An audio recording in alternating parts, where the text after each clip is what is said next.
Okay, so I saw this article on The Archaeologist, and basically it's talking about like some documentary that's coming out. It looks like Jada Pinkett is producing some documentary. I'll post a link to it in the description box, but it's about Greeks, and it says Greeks and Egyptians demand an end to the falsification of Queen Cleopatra's history. Almost 60K signed the petition to stop Netflix's new documentary.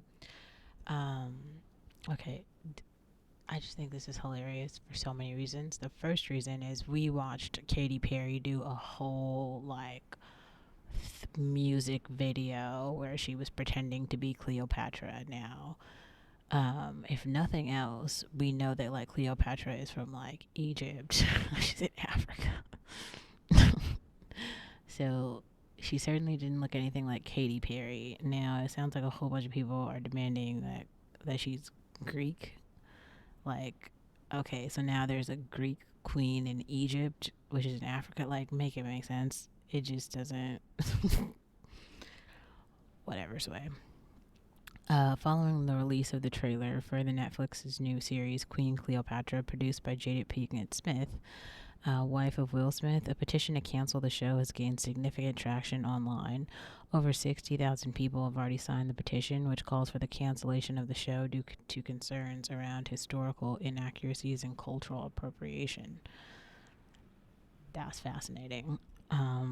Critics argue that the series, which chronicles the life of the last pharaoh of ancient Egypt, Cleopatra VII, is riddled with historical inaccuracies that perpetuate misconceptions about the real origin of the queen.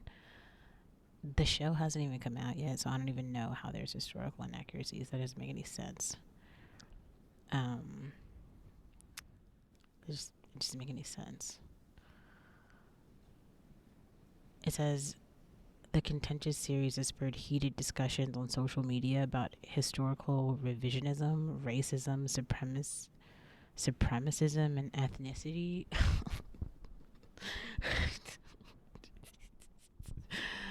As a person who's actually been to North Africa, I can tell you that like North Africans define themselves as African and do not define themselves as European or white.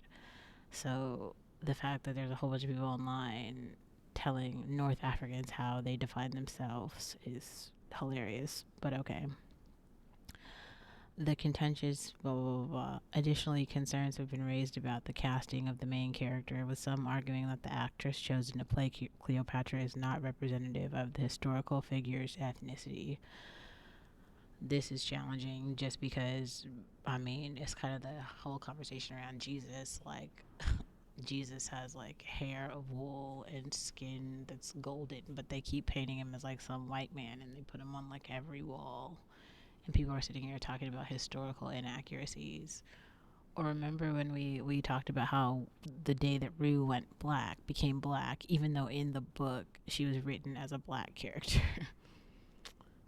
The whole thing. They just like y'all really hate black people. Like just leave black women alone. That's all I can say. I feel like we would have to have Cleopatra here for her to define herself. If she defined herself as black, then okay. But given she certainly is not European, I don't see how Greek people have any say in this at all. Like, the bitch was for sure from Africa. So, at least we could start there. Um, so, let's see. Maha Shihata and Aik Yasir organized the petition to halt the upcoming documentary because it's falsifying history. Mm. The only history that we have right now, everything we've learned about the world in America is falsified history. So I'm not sure how this is now a point. Every fucking history, aren't the history books called Lies? My teacher told me. Like, that's the name of the history book that I learned from in an American high school. So I'm not sure now we're falsifying history because Cleopatra, she is not even. We have to talk about colorism in a very serious way because like she's not even that black. Like, technically this woman could be considered biracial. If we're being serious, she kind of looks, she's like my complexion or like Yara Shahidi complexion. Like, you don't even know, it's a very medium brown, she's a brown woman. You can't really tell where she's from. Like, there's so many levels to this. It's just the creators of the petition claim that Egyptians who believe that Egyptian history was being misrepresented are responsible for its creation. Hmm. A group's desire to claim Egypt's history and deprive the true Egyptians of it is being pushed via the pseudoscience known as Afrocentrism. They're still trying to fabricate history using fraudulent articles and no supporting proof, according to the petition's opening statement. I mean, the show hasn't even come out yet. So maybe let the show come out and then have. I don't see how people are making all these claims. It hasn't even come out yet. Also, where are all these Egyptians when Katy Perry was out here pretending to be Cleopatra and made a whole music video that got like billions of views? Where were these petitions then? Because I can't find them. I was looking too. I was like, oh, maybe the Egyptians will feel bad that they have some white woman trying to like be Cleopatra, and nobody said anything. So clearly, it wasn't an issue. Clearly, they don't give a shit about being misrepresented. I'm not from Egypt. I mean, so I don't know. Like, I'm not gonna speak on that. Um, Netflix has yet to issue an official response to the petition, and the show is still set to premiere in the upcoming weeks. They're not going to stop production of the show, they're going to release the show. The controversy surrounding the show highlights the ongoing debate around the importance of historical accuracy and cultural representation in film and television productions. It remains to be seen whether Netflix will address these concerns or if the backlash will have any impact on the show's release. I just have an issue with all of this because, so remember when the TV show, people are talking a lot about this now, and I think Jennifer Aniston actually got heat for actually addressing this, but Friends was a show. It was a very popular American television show that was based on New York City, which is like the most diverse city on planet Earth, right? And I think the show came out in the 80s or 90s, and it was still hella diverse, probably more diverse than it is now, probably, right? But the show only had white people. And so the writers of the show wrote the show that way. Like, they wrote a whole show about the most diverse place on planet Earth and just took all the people of color out. And nobody really gave a shit, right? Like, whoever writes the show, that's who gets to tell the story. Like, y'all see on my channel, I basically have edited all white people out, period. Just because this channel is about my perspective. Nobody gives a shit how you feel. If you want your channel, you get your own, right? So what Jada Pinkett does with her money in her show is her business, and if Netflix chooses to produce it, who gives a shit about what you have to say? Also, Cleopatra was like not white, so they put somebody who's brown. But I mean, that's as out of how accurate can you get? Like, I don't know. Like, none of us were really alive then, and all the representation that we've had up to this point has been wrong. So, whatever. Controversy and representation, the debate over Queen Cleopatra's portrayal. The debate surrounding the portrayal of Queen Cleopatra in Netflix's new series has sparked significant discussion on social media platforms. Central to the debate is the question of whether Cleopatra should be portrayed as a black queen or if another representation is more historically accurate. Now, how can I put this? The term black is too loosely defined. That's the easiest way to explain this. Y'all see the world as being legitimately black, like my t-shirt, and like white, like a piece of paper, and it's just not like that. Like, most people who are alive right now are brown. They're different shades of brown. They're like very, very light on the tan side, very, very dark on the chocolate side, and all the things in between. And all of those people are not considered black. Some people who are very, very, very, very dark in hue are not black.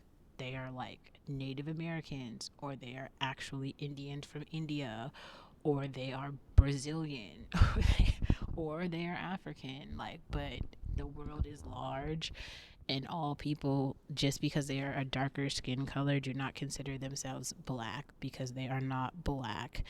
And all people who are more light are not considered white. Take like Hispanic or Latinx people, they are not white. In terms of those racial classifications were specifically designed in America as a way to indicate a racial caste system, right? Hence slavery. But slavery's over. But we've kept the terms and the racial groups, which are too loosely defined at this particular point in time. Whatever. So this is what this person says. Cleopatra the Seventh, the last pharaoh of ancient Egypt, was a member of the Ptolemaic dynasty, which descended from Ptolemy I, and Macedonian Greek general who served under Alexander the Great. As a result, some argue that Cleopatra's ancestry was primarily Greek, and thus she should not be portrayed as a black queen. I don't feel like that is true. Um, I don't know. I'd need to see a lot more evidence for me to believe that. That's just not sticking. So, others, however, assert that representing Cleopatra as a black queen could contribute to a more inclusive and diverse representation of historical figures in film and television. Uh, hmm. You know, like I said, I have created this channel for black women specifically, and all I know is I know one queen in real life, and that's Beyonce. Beyonce is the only living human female queen that I personally acknowledge. I do not acknowledge Queen Elizabeth, Queen What's Her Face from Britain, wherever they hail from in the world. I keep seeing these articles about some queens from Latin America.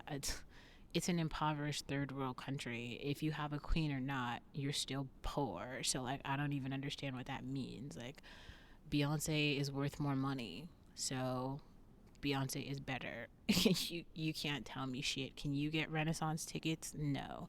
Is anyone going to see tickets to some dead bitch from Europe? No. Let's be serious, okay? Like, whatever Queen Cleopatra was up to, I don't even know if it matters. Like, fuck her. She's dead. So, like, who gives a shit if she's purple or blue? Like, if you're interested in the Cleopatra story, I suppose, and if Egyptians want to tell their stories, then tell their stories. Egypt is still here right now. Like, you could just tell the story, Egyptians. Like, y'all have fucking YouTube. You're sitting here writing, like, what is it, the petitions and shit. Why don't you write a script, create a movie, then make your own movie? Jada can do what she wants with her money.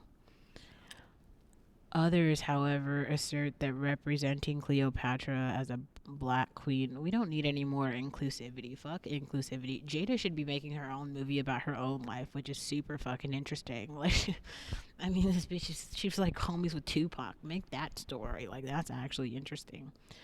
The debate on social media has led to a wide range of opinions, with some users advocating for more historically accurate portrayals and others stressing that the importance of diverse representation in media.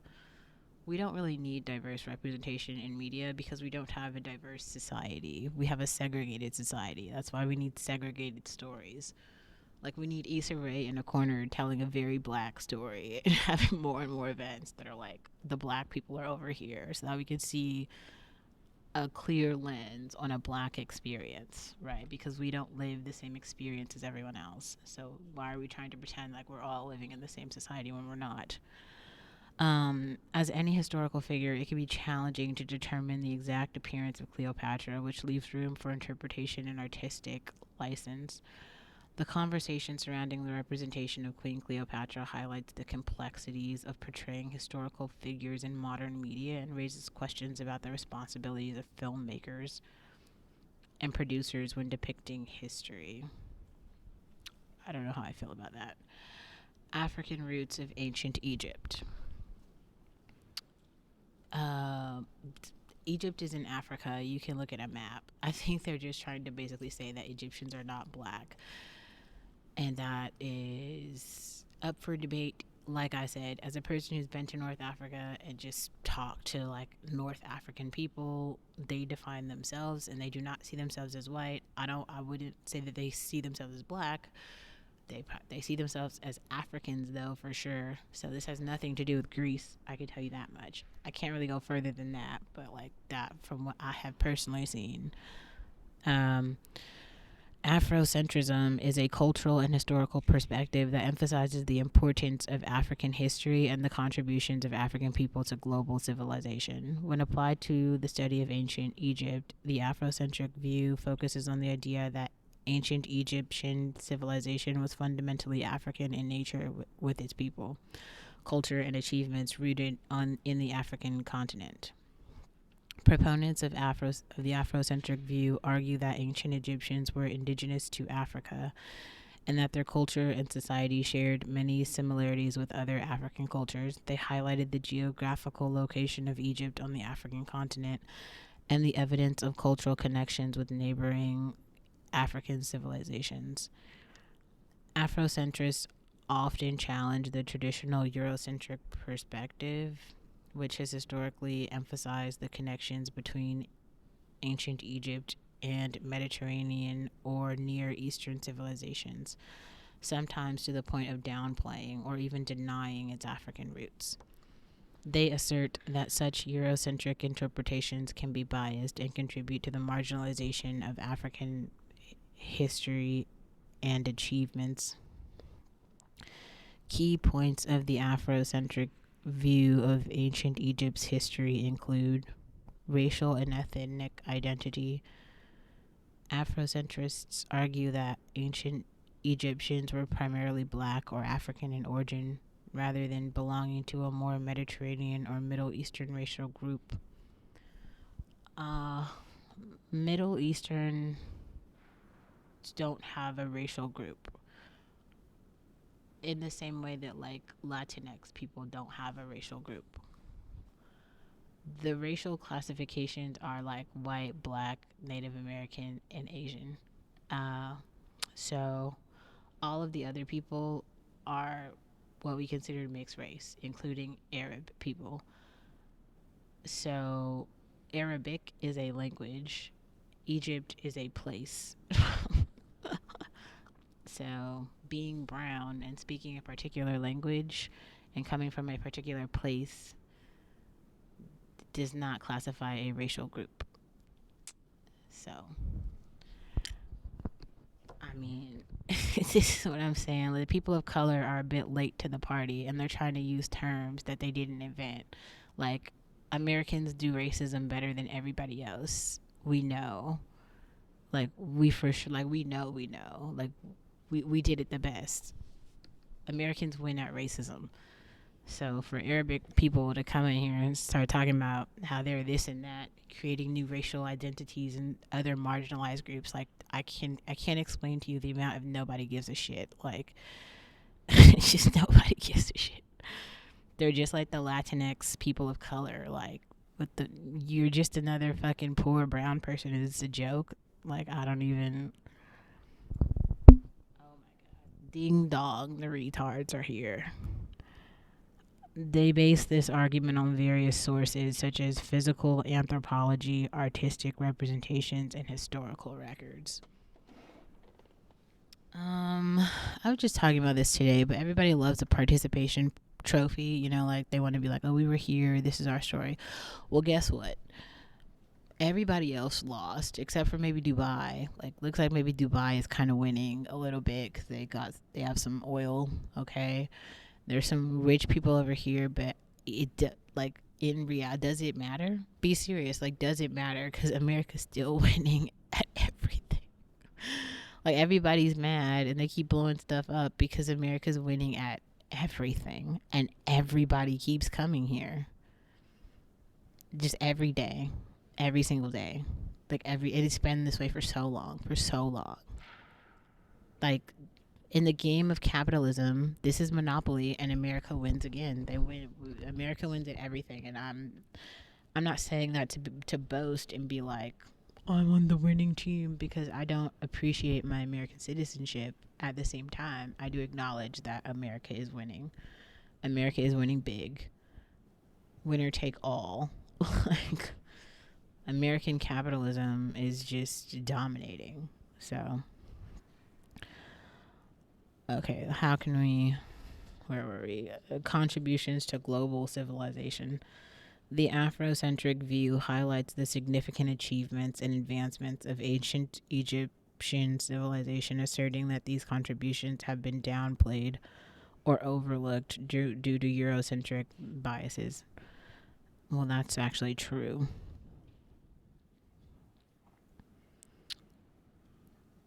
Reclaiming African history. Afrocentrism seeks to challenge and rewrite the often Eurocentric narratives of history, giving due credit and recognition to the role of African civilizations, including ancient Egypt, in reshaping world history.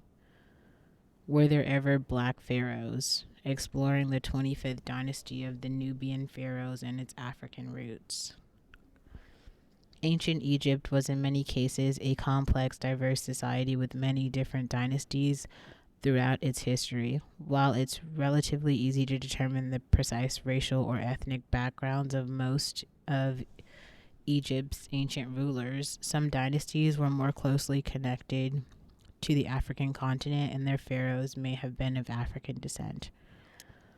One of the most notable examples is the 25th dynasty, also known as the Nubian or Kushite dynasty, which ruled Egypt from around 747 to 656 BCE. This dynasty originated from the kingdom of Kush, located in the present-day Sudan, south of Egypt. While Kushite pharaohs were of African descent and shared cultural ties with other African civilizations. Some of the most famous pharaohs of the 25th dynasty include Pianki, the first Kushite pharaoh who conquered Egypt and founded the 25th dynasty. Piu ruled both Egypt and Kush, established a significant empire that spanned from the Nile Delta to present-day Sudan. Shabaka, Pi's successor and the second pharaoh of the 25th dynasty, Shabaka further expanded the empire and left a lasting impact on the Egyptian art, culture, and religion. Taharqa, one of the most famous Kushite pharaohs, Taharqa ruled during the height of the 25th dynasty's power. He was involved in several military campaigns and played a significant role in the geopolitics of the ancient Near East. Tamani, the last pharaoh of the 25th dynasty. Tamani tried to regain control over Egypt after Assyrian invasions, but was ultimately defeated. It is important to remember that ancient Egypt was a melting pot of various cultures and ethnicities. The pharaohs of different dynasties, including those of the 25th dynasty, were part of this complex and diverse society. While some pharaohs may have had African ancestry, they also shared connections with other civilizations and cultures throughout Egypt's long history.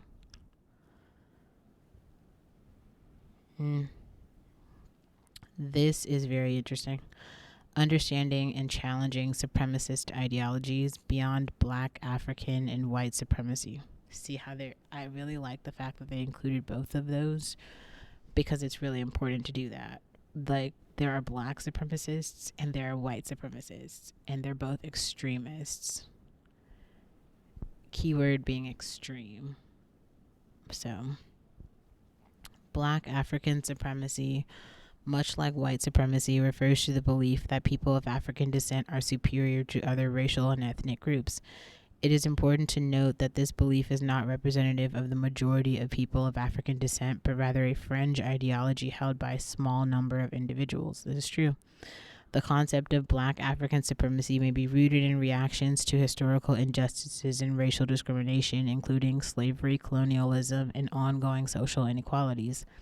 Some proponents of black African supremacy may use this belief system as a way to counterbalance the effects of white supremacy and Eurocentric historical narratives, which have often marginalized African history and achievements. It is crucial to distinguish between black African supremacy and other movements such as Pan-Africanism, which seek to celebrate African heritage, promote unity among people of African descent, and challenge Eurocentric historical perspectives.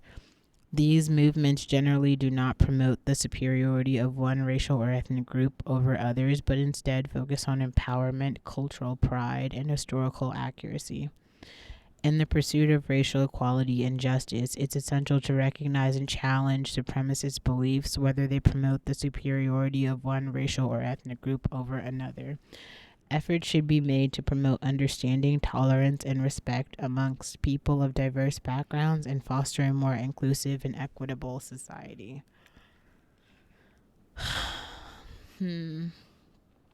What are your thoughts? I mean, I don't know. Like, I think that I'm gonna watch the documentary, but like, I don't know. I don't. This it seems. Yeah, I don't know. What are your thoughts?